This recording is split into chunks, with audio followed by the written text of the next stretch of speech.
Oi, gente, tudo bem com vocês? Espero que estejam todos bem.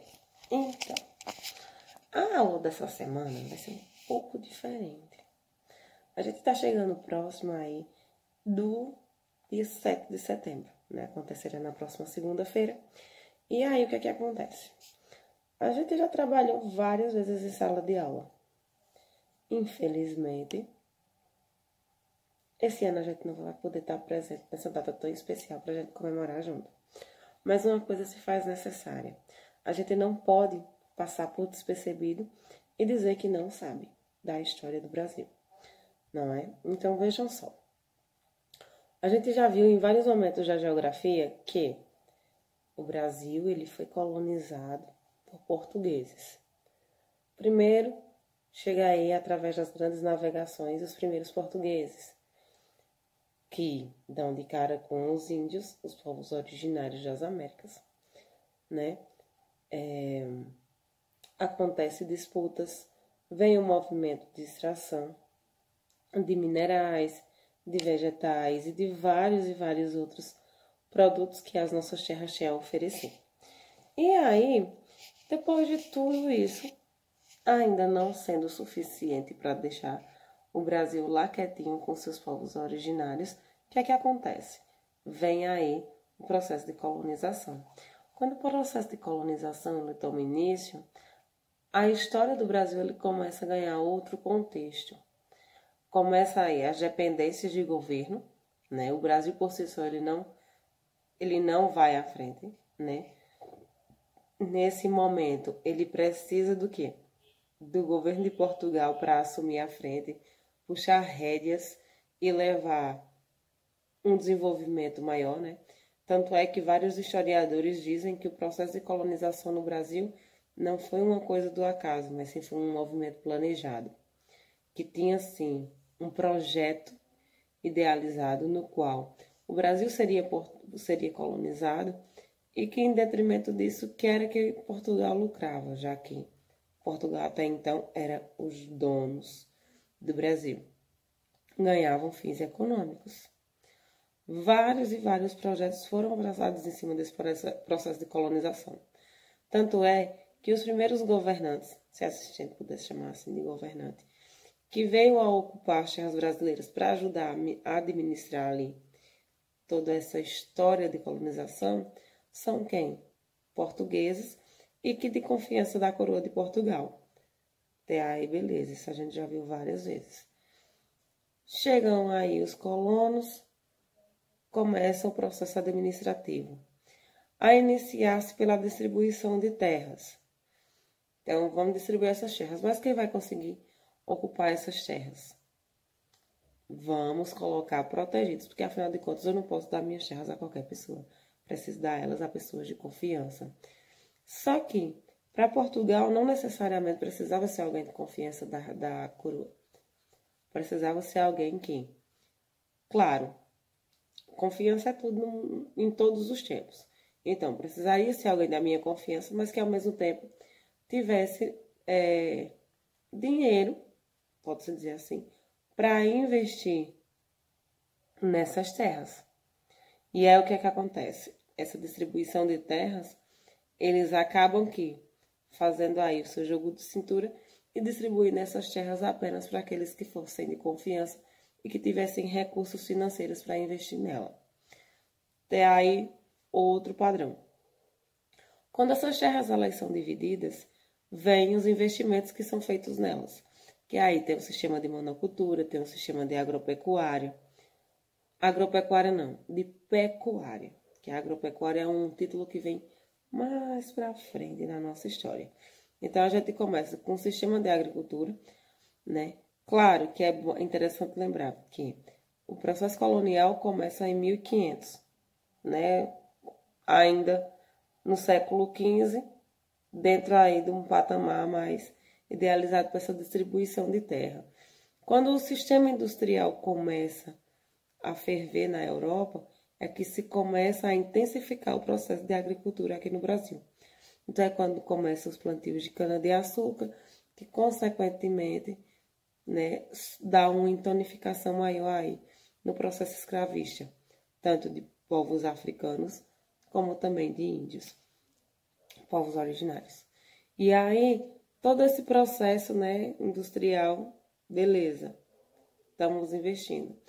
Quando começa esse processo de investimento em monocultura e de pecuária, a parte litorânea do Brasil, ela tem o seu avanço e esse avanço começa a se aprofundar aí para as partes interioranas do Brasil. Então, a gente vai ter aqui na região Nordeste, uma representação em Pernambuco da coroa portuguesa e na Bahia também. E entre outros lugares, como por exemplo Minas Gerais, que começa a extração do ouro.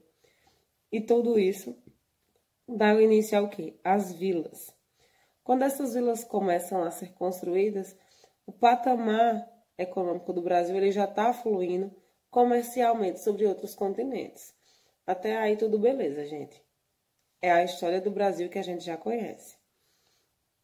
Só que, quando a gente vem para a independência do Brasil, tem um X da questão que poucos de nós estudamos aí, ou até mesmo chegamos a citar, que é quando em 1800, na década de 1800, e 20, mais ou menos em 22, não, mais ou menos isso, 1822, Portugal manda o seu correspondente aí para o Brasil.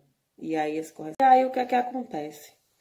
Conflitos políticos já existem, não só no Brasil, que até então era colônia, mas o seu país de correspondência, né, lá em Portugal, está tendo ameaças, tanto da França como de outros países ao redor.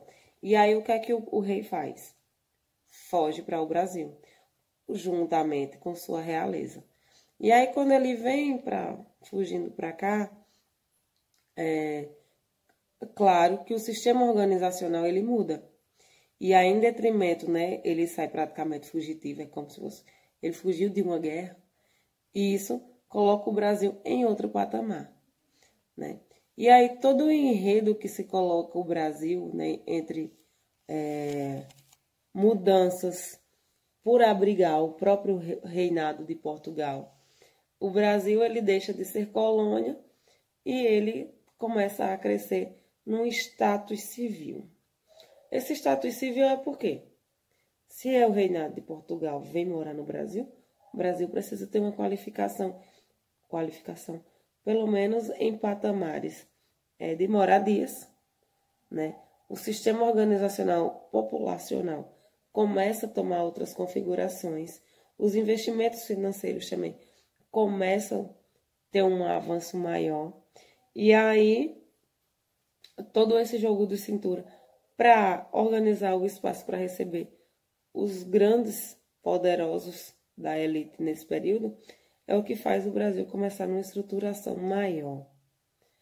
Estruturação maior, essa começando, vem aí as transformações que acontecem ao redor do próprio Brasil, do cenário brasileiro. E aí, o que seriam essas mudanças? Como citado antes, o reinado de Portugal vem para o Brasil fugido, né, de um ataque. E aí, esse ataque sendo sanado, né, não totalmente, mas parcialmente, e volta, boa parte da representação do reinado volta para Portugal, o sistema organizacional do Brasil não vai querer voltar a ser uma simples colônia. Ela quer continuar a crescer num patamar político. E aí é daí que começa um outro movimento, né?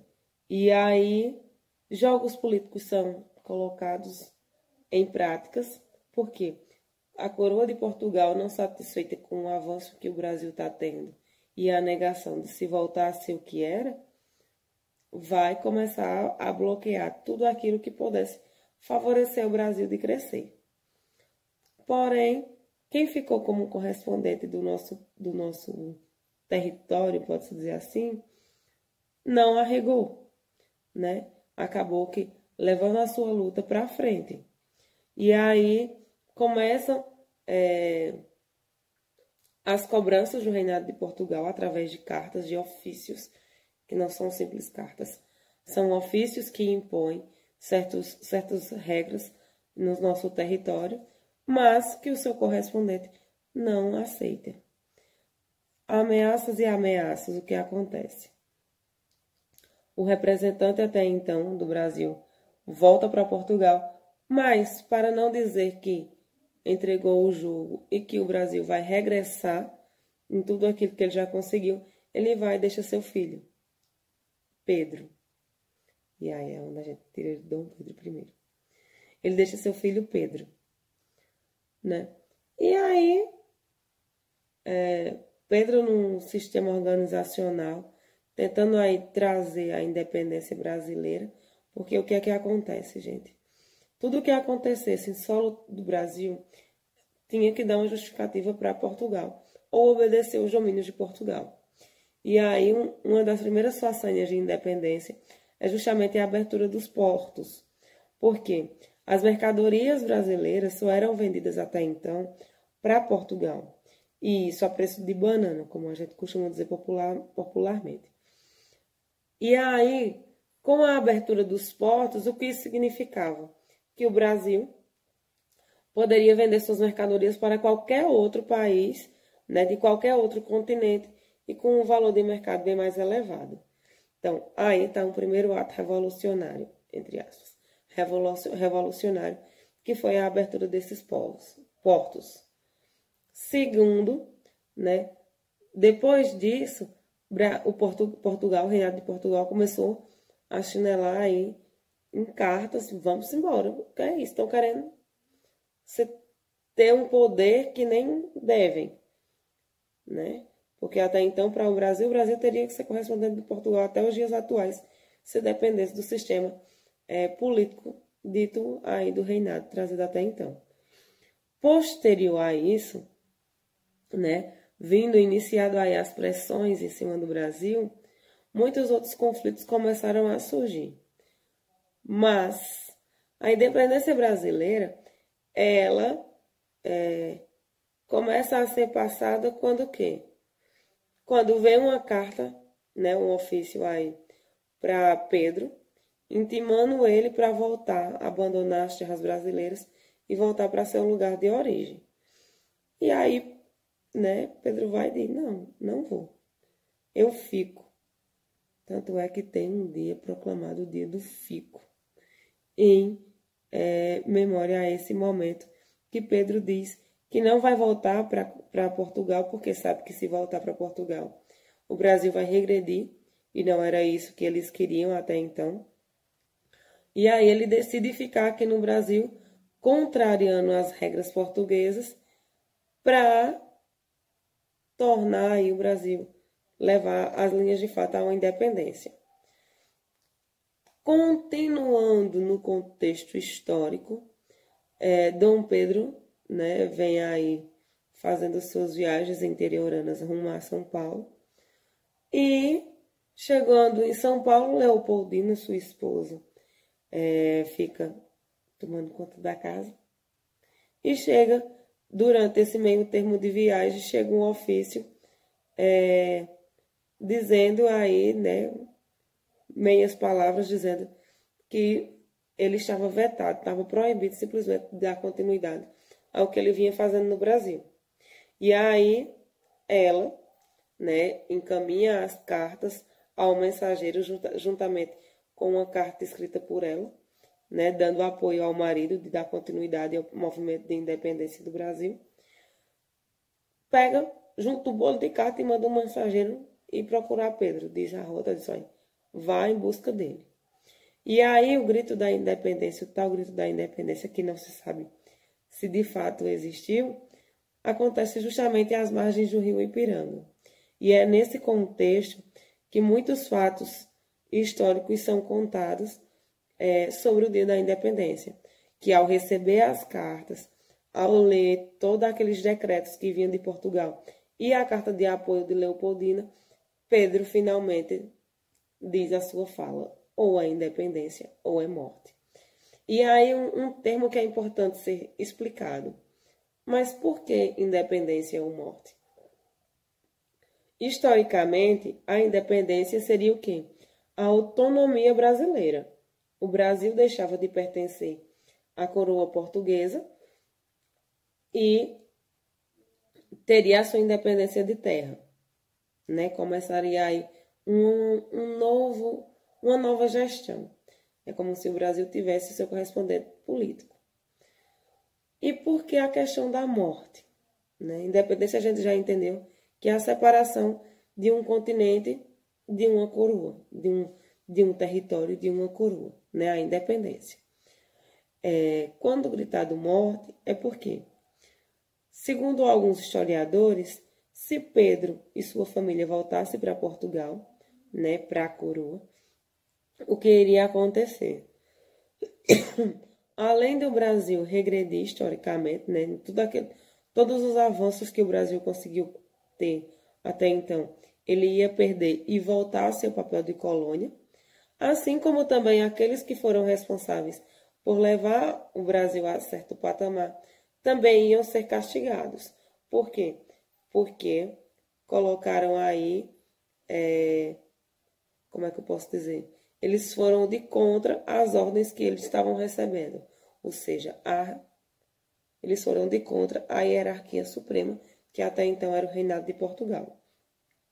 Fazendo isso, claro, vem aí os problemas também ainda.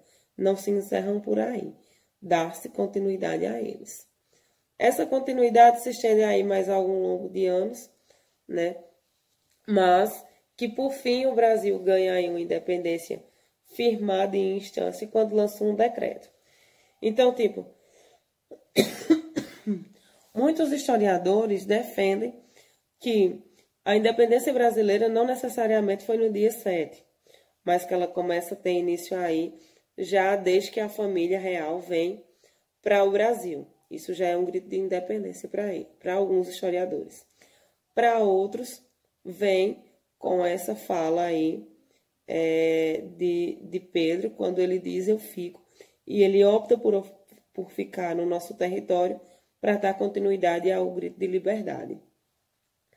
Há também aqueles historiadores que defendem essa teoria, que é o que a gente mais ouve falar do grito da independência, de independência ou morte.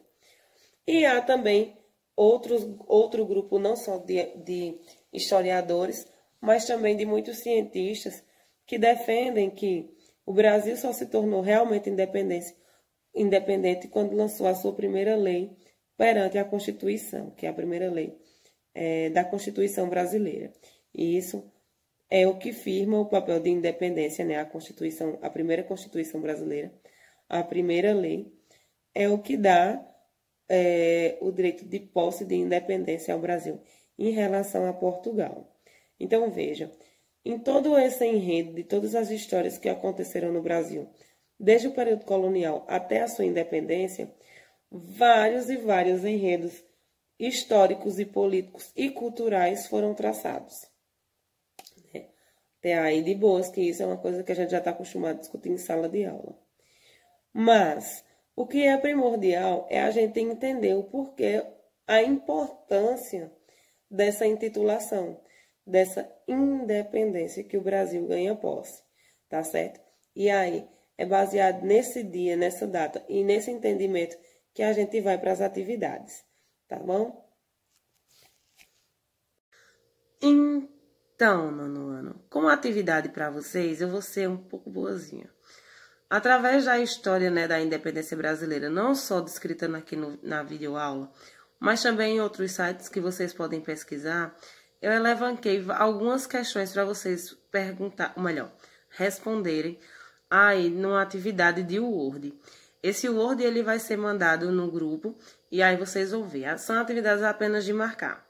Mas uma coisa que é interessante ser dita é que na nossa videoaula, né, na nossa videoconferência, a gente vai voltar a falar sobre esse assunto, né? Até porque é um assunto muito importante que a gente não pode simplesmente fazer uma atividade, principalmente num patamar aí mais elevado que vocês tinham, que envolve as questões geopolíticas aí, não só do Brasil, mas de todo uma interação de nível global, tá bom?